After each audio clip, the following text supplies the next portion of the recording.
I'm the Rules Girl, and this is Small World, a game of fantasy conquest for 2 to 5 players. In Small World, players control fantasy races, such as orcs and dwarves, fighting for control over a world too tiny for everyone.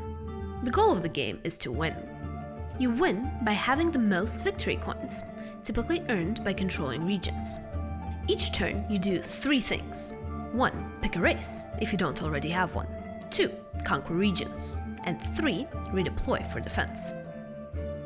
Your first turn, you will select one race from a list, which pairs fantasy species, such as orcs, ghouls, and giants, with traits, such as berserker, heroic, or wealthy.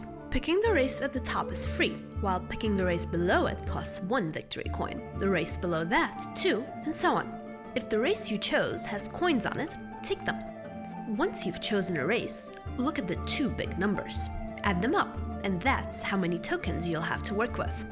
Now it's time to conquest. Starting on any edge or coastal region of the map, take over a region by placing 2 tokens there, plus 1 for every extra piece of cardboard on that region. This region would need 2 tokens to take over. This one would cost 3, and the defending token dies, and this one would also cost 3, but you keep the mountain.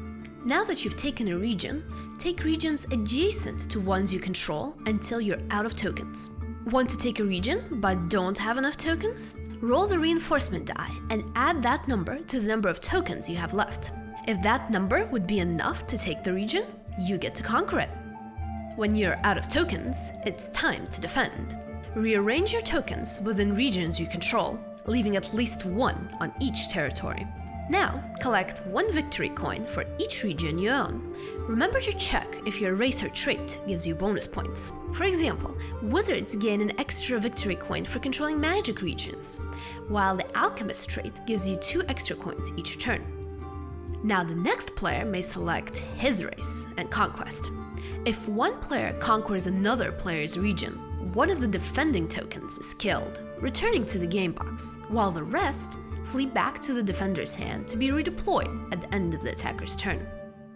On your next turn, pick up your tokens, leaving 1 on each region you own.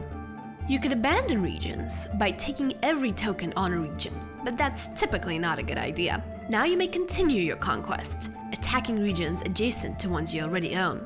But at some point, your empire will be too large or too weak to expand any further. Instead of conquering, you may choose to decline, putting all your excess tokens back into the box and flipping over all your tokens on the board, as well as your race and power cards. You no longer control this race, but continue to earn victory coins for regions they control. Most declined races and traits lose their special abilities, but there are a couple of exceptions. For instance, dwarves still receive bonus coins for controlling mines, and ghouls are even able to continue conquering while in decline. You won't be able to conquer this turn, but next turn, you'll be able to choose a new active race, and will receive points for both your active race and your declined race. You may only have 1 race in decline at a time. If another one of your races goes into decline, your previously declined race disappears entirely, its race and trait cards going on the bottom of the stack. At the end of the last turn, the player with the most victory coins wins the game. Ready to get going? Pick the map corresponding to the number of players. Place mountain tokens on every mountain region, lost tribes on every region with this symbol, and the turn marker on turn 1. Shuffle the races together and the traits together, then pull off the top 5 race trait combos. Give each player 5 victory coins and a reference sheet, and you're ready to go. The player with the pointiest ears goes first. Now you're ready to play Small World. When in doubt, consult the reference sheet to find out exactly what each race and trait does. Remember that the special abilities of races and traits supersede any of the rules in this video.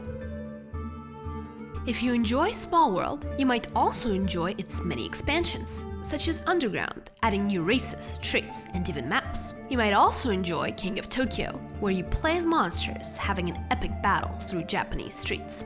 If you enjoyed this video, consider subscribing to the Rules Girl channel